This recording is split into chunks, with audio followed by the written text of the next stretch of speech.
What's up, y'all? This is God Loves Couture. Welcome back to my channel. I know it's been a long hiatus. Maybe you don't know it's been a long hiatus, but it has. I wanted to do this video because there's conversation going on, always conversation going on regarding Black women's hair or black hair, 4C hair. And recently there's a young lady who says she wishes she had 4C hair. And I rushed down to the comments because I'm fascinated with our image or how Black women perceive their image, and what we think about what we look like and our hair and all that jazz. So I thought it was interesting. And then recently we got some other news about braiding hair being possibly a cancer causing product. And I thought, wow, that's going to be interesting because look how much money is made from braiding hair. Look how all of our styles, most of our styles that we really like, the individuals, the boho braids, all these things are made from synthetic braiding hair. So that's going to be really interesting to see how that affects um, the caring for Black women's hair and how much pushback we did regarding like, man, if we can't have braiding hair, like what are we gonna do for maintenance? Our hair has always been a topic of conversation down to the history of the U.S. Um, Covering our hair with wigs, um, the maintenance. We just have had the Crown Act that was just passed, not even what 5, 6 years ago. That's not very long to say that we can wear our natural hair, how it naturally grows out of our scalp in a natural state. Um, that's a big wow. So I wanted to do this video to talk about the harsh truths and some tips regarding if you want to grow your hair out long, you want to retain length, you want to maintain your 4C hair. I am what they would call a straight natural. Um, Normally, I wear it straight. I press it out once every 2 to 3 weeks, and I do the same thing, and that's my routine. I pretty much don't comb my hair a lot during the week. In the morning time, I brush up the edges, and that's about it. And I do have 4C hair. Before you guys go in of what kind of hair type she has, I have 4C hair. Um, the texture is different throughout the four quads. Most like you as well. We don't have the same texture throughout the whole head. But yeah, I want to do this video because I had some game changers that I've learned from YouTube, and I wanted to share them with you. Put them all together. Um, 4C hair is a beautiful hair texture, but if it's thick and it's coarse and it's 4C, it's prone to breakage, I believe, because of the dryness. Our hair tends to lean towards the drier side, and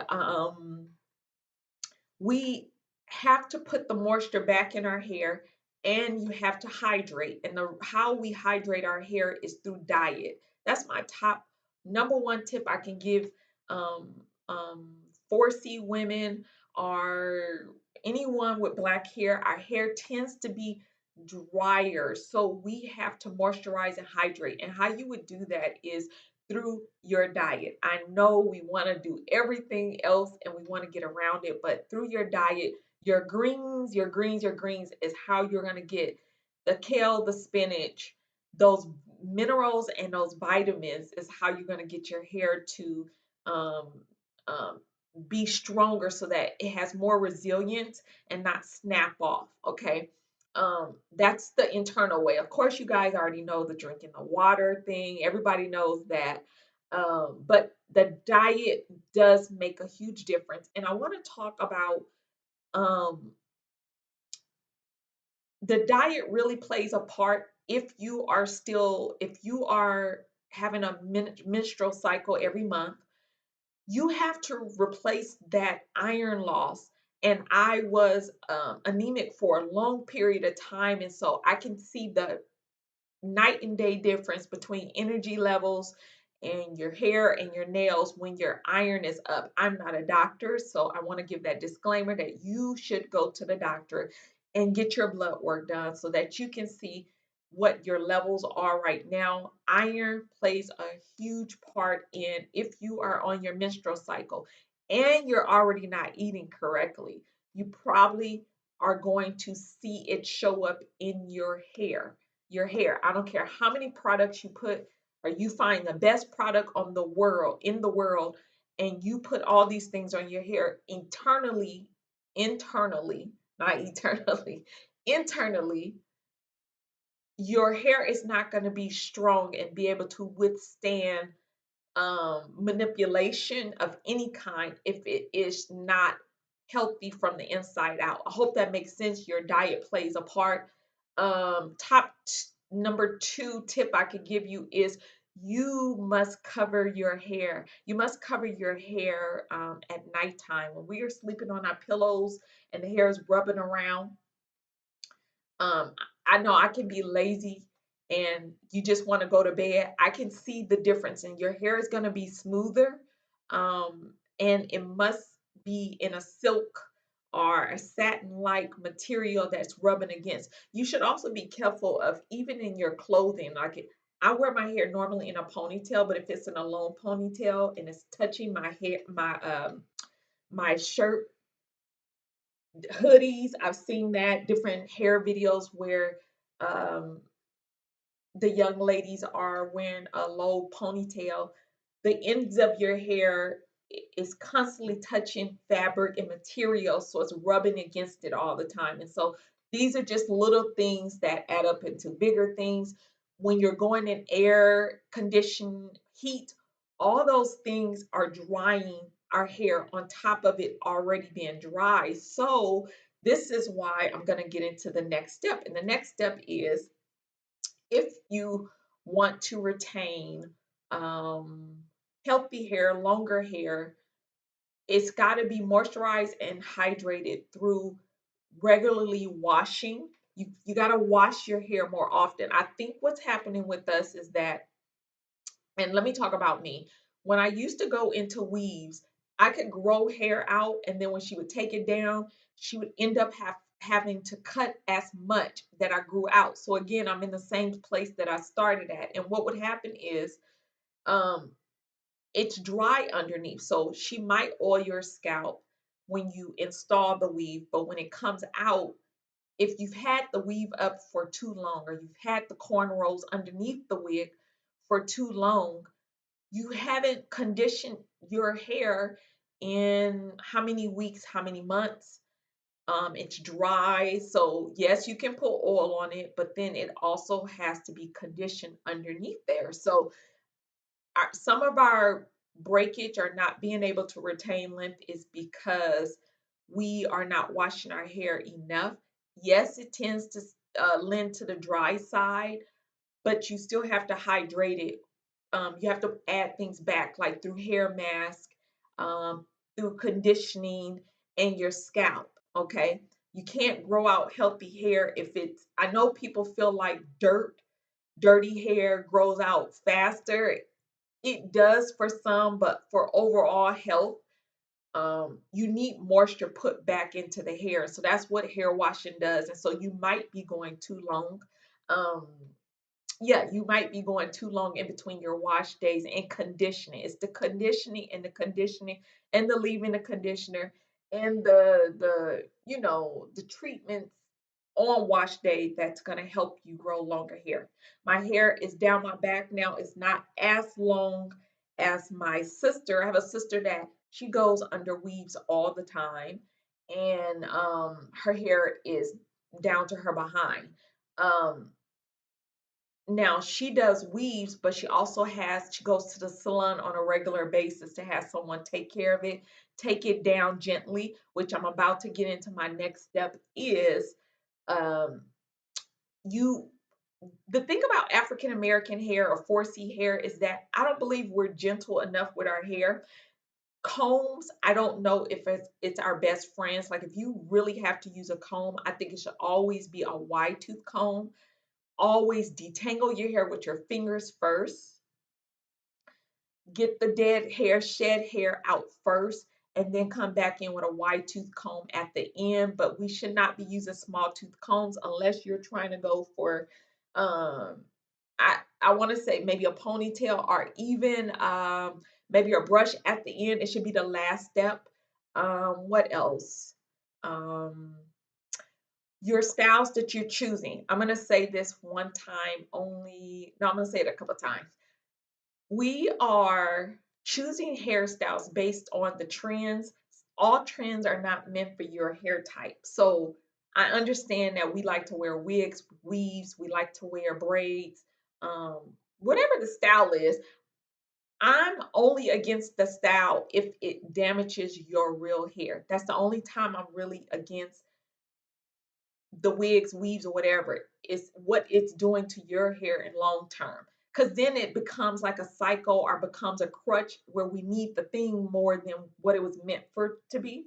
So if you pick hairstyles that are trendy, you need to think about how long can my hair withstand before damage. Like for me, I can't wear braids for a long period of time. It has to be maybe a month, the longest, and it have to come out. Because after that, we have shed hair, and then the hair is dry and all that. So for me, what has worked best is a month, if that, maybe 3 weeks to a month, and it has to come out. I know we spend thousands of dollars on these styles and whatnot, but sometimes it's not worth the juice is not worth the squeeze is what they say. It's not worth it because if you are if it's breaking off your hair, snatching off your hair just as fast, then we gonna be forever. The braids are the styles will become a necessity rather than a accessory. They should be accessories of. I get that all women want to, we like to change up our hair. Nothing wrong with that. My bottom line message is you can have the style, but you need to think, how is that style affecting my real natural hair? If your hair is breaking off and it's not, you don't see that you're retaining length, is the style worth it? Okay. So every style is not um, it's not for your hair type. Certain hair types can withstand more manipulation than others, right? Even down to a ponytail. Ponytails can cause damage as well if you do them too tight, if you are snagging. These little things again make up big steps. So it's not really, it's the style, it's your hair type. The next tip is your products. What kind of products are you putting on your hair? I'm not one to tell you that all high-end products are the best. I think whatever you see that gives you the best result. If your hair is growing out and it's not tangled, it's not dry, you have to pay attention to how the products are affecting your hair type. I don't care if everyone on YouTube says they're using this thing and it doesn't work for you, you just have to find some different. I know some people who can use 99-cent shampoo, and I do like those things like for, let's say you're doing clarifying shampoos. There's some shampoos, bottom line, they're stripping the hair of everything in it, right? Um, some people like Quay, some people like what's the other one everyone likes? The bonding clarifying shampoo. I like that one as well. I like Suave VO5. They You have to pay attention to basically when you use it. Is your hair soft underneath? Is it detangled? There are some shampoos that are high end and you wash your hair and they are, it's like there's no slip and it's dry, even blow drying it's dry.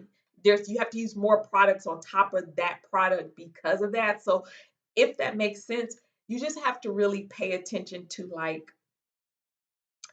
how the product is affecting your hair. All products are not made for your hair type. And I can have 5 people who all use the same thing and it might not be the best for all 5 is all I'm saying. So yeah, choose your products wisely. I love YouTube. I will find someone that I always like looking at YouTube reviews of like I like to look at actually 4C hair because that's what I have. And I kind of figure, okay, if she says that works on her, I'll give it a try. And then after that one try, if I don't see it or feel it, then I'm done with it. So yeah, the other tip is stand on top of our trims. I know we don't like cutting our hair. Here's the thing: the more you manipulate and damage your hair. So between your wash days, if you are breaking your hair off and you're being rough with your hair, um, snapping it off, the maintenance and routine you have for your hair through before your wash days and after is going to dictate how much hair she has to take off. Because think about it like this: if you take relatively good care of your hair outside of your salon visits, she should not have to chop off so much hair. So you got to think about your blow dryer, you got to think about your curling. Are you putting too much heat on your hair? You don't always need to go to the highest heat to get the look, desired look. You can leave some texture in your hair and still have a cute hairstyle. So I'm just throwing out different things that like it doesn't have to be bone straight. Sometimes if I wash my hair and I didn't wash it well enough and I don't want to have to start over, it's still going in a ponytail, but um I'll do a twist out in the tail. You know, it doesn't have to be bone straight all the time. And so the less heat, that's the other tip. We want to keep heat to a low minimum heat. I only straighten my hair once in every 2, 3 weeks. And that's blow dryer and maybe curling that day. Really not curling because going in a ponytail. I don't know how you wear your hair on a regular basis. That's the other thing about the harsh truth of Black women's hair is that sometimes it feels like we have to pick between I want to work out, but I still want a nice hairstyle. And because we don't wash our hair every day, it can kind of get tricky, right? So, and that's where the protective styles come in, the braids come in. I get it. Um, yeah, so it's lifestyle. Yes, we got to think about lifestyle. We got to think about how often are you going to wash it? What are you doing in between the wash days? Low manipulation. Low manipulation. We have to do low manipulation, I believe, to achieve long hair. I have learned that less is more. My hair grows longer when it's left alone and not every day. Today I'm gonna do this. I'm gonna curl it. I'm gonna put a braid in on the side. It be cracking me up, y'all. I shouldn't be laughing, but you can't have it all and still say you have long hair. The one thing that I do notice, like even with non black women's hair, I believe they wash their hair more often than us, right? But I don't believe they put as much, they don't manipulate their hair as much as we do. Do you understand what I'm saying? So yeah, we do have 4C hair, or we do have a different texture. And some people argue that straight hair grows out faster than curly hair does. Okay, I want to believe that a lot of our manipulation is what is hindering us from having long hair. Not everyone. There are some black women who they got the formula down and boom. The other thing I want to give you a tip about is routine. If you stick with a routine and you do it the same exact way, the routine, you have a map pretty much like it's time for me to wash my hair. I used to dread wash days because it felt like it was going to take up my whole day. Now I think I have it down to 3 hours. 3 hours, and 3 hours is pushing it now, right? Because now I know how to go into detangle it. I only detangle my hair When it's wet, underwater is the most relaxed your hair is ever going to be underwater. Okay. I might do another video just to so you can see it in a different style, but normally it's in a ponytail, a bun, something. I don't wear it down a lot because I just don't like hair on my face. So normally I just don't. But it's the manipulation, y'all, that's what's keeping us from growing long hair. Our hair grows, um, but the hair is dry, and so you can't rush on 4C hair. That's another harsh reality. I know we're in a rush in the morning time. I got to do this. You really have to plan, especially like if you have long hair. If you don't have long hair, if you have 4C hair, you kind of have to plan your route in the morning time of how what you're gonna do. For me, I used to comb my hair at nighttime and drop it when I get up in the morning to go because you're in a rush, you're more likely to break it off. That's what I'm trying to say. If you're rushing through 4C hair, what are you gonna do? You're gonna try to get the brush and the comb through and rip through it. And again, I've gone to different salons where they're rushing because she's trying to make money. So I get that, but the combs again is just breaking off our hair. So I'm just giving you guys different tips of things that have worked well for me. So it's detangling under the water that was a game changer for me. Like, oh my goodness. Once I started doing that finger detangle underwater, get the dead hair out, the shedded hair out underwater with your conditioner. You go in last with a brush or whatever tool that you want to use. I like the brush for me. I like the Tangle Teaser too. Tangle Teaser, I wouldn't do it until you are on your last. Like I know this hair is pretty much detangled, and I'm just going through it for a fine tooth comb because I'm ready to blow dry.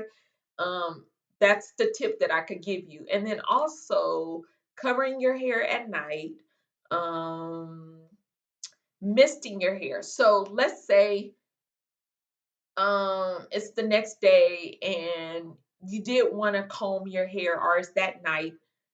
You should always mist your hair with water or with conditioner and water or with oil, some kind of slip. You should never comb on, like even brushing this up. I'm gonna mist the edges up just to make it more pliable. That makes sense. You should never just comb on dry hair with no slick, unless you're just wearing it down. And even then, I would still get a light oil. It's kind of like when you go to the salon and she gets a light oil in her hands and rubs it around and something real light if you wearing it down and you don't want it weighed down. I get that.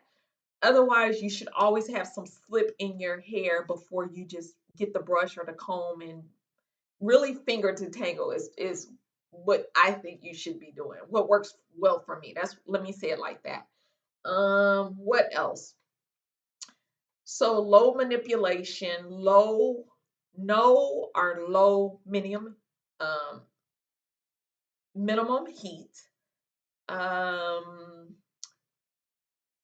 Again, the alcohol and products. I used to be a gel junkie because I always wanted to slick. Now I use hair wax and I'll use water or use hair wax and I'll do bedhead is my favorite wax stick.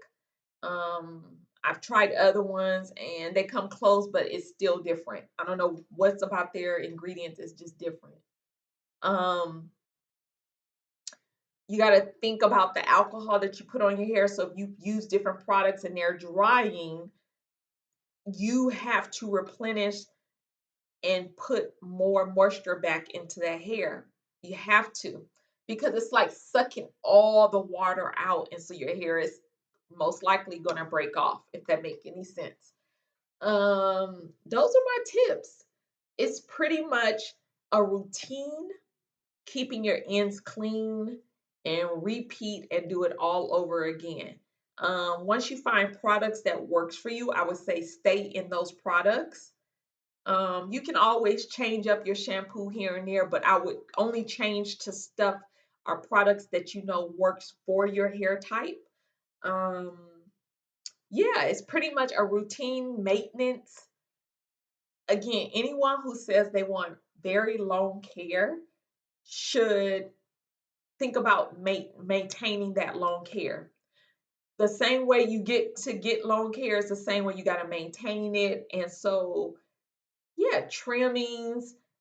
Again, once you're on top of your trims, I don't believe in you have to get your hair cut every time when you go to the salon, depending on how often you go. How are you managing your hair in between those appointments? I hope this helps. Um, I think Black women can absolutely grow long hair. We've seen many videos. If you go to Instagram, if you go to YouTube, they will show you that Black women can grow their hair out. You must put the time and the TLC. 4C hair needs TLC. Cannot, you have to be patient.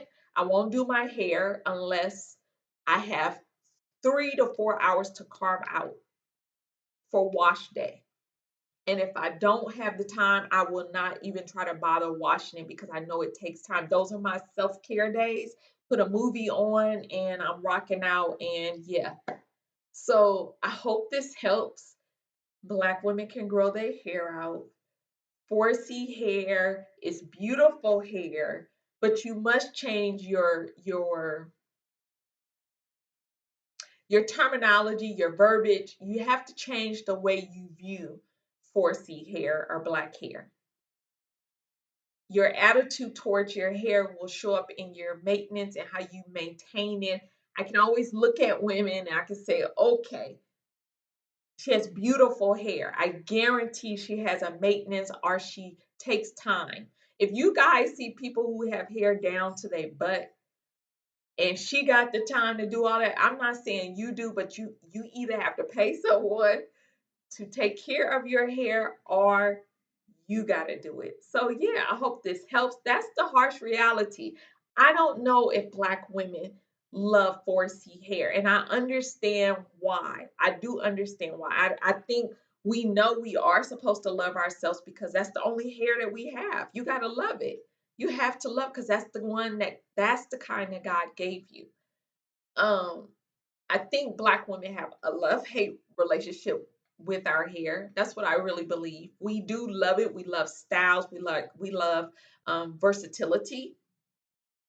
Um, but I think we don't like the maintenance part of our hair or the time that we have to put into our hair.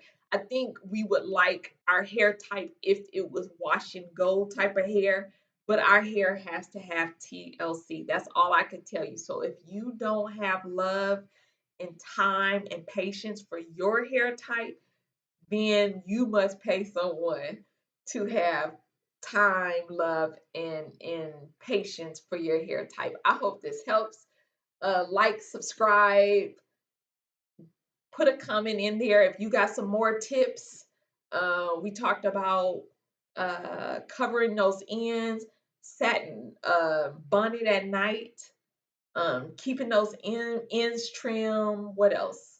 Um, Low manipulation, picking the right products,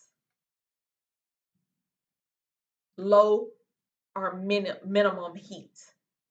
I hope this helps. Put that comment in the bottom and give me some more tips, y'all, because we all working on this together. So yeah, like,